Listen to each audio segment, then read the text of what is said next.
الظاهرة اللي احنا مجتمعين لها اليوم هي ظاهرة العنف ضد الأطباء.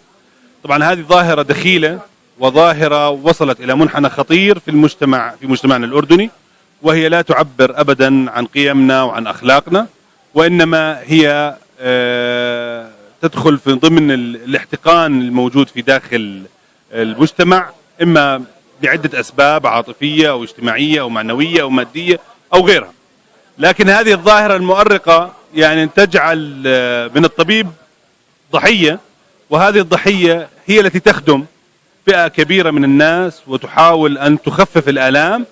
وأعتقد أننا وصلنا فيها إلى مرحلة متقدمة رديئة جدا من المستوى في التعامل. كل يومين إلا نسمع عن اعتداء لطبيب، سواء في معان من أقصى الشمال إلى أقصى الجنوب.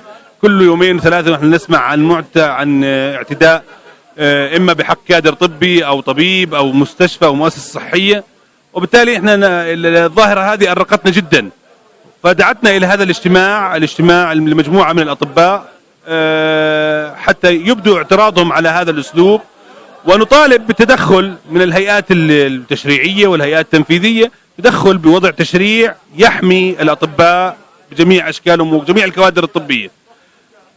الصحيح أن هذه الاعتداءات قد تكفل فيها يعني سيد البلاد بوضع قوانين تحمي الصحافة من التجريم ومن التوقيف، فلما لا تسن مثل هذه القوانين بحق الأطباء أيضا، وهم المؤتمنون على الأعراض وعلى الأسرار، وهم بيدهم تخفيف الآلام وإن شاء الله بيدهم الشفاء.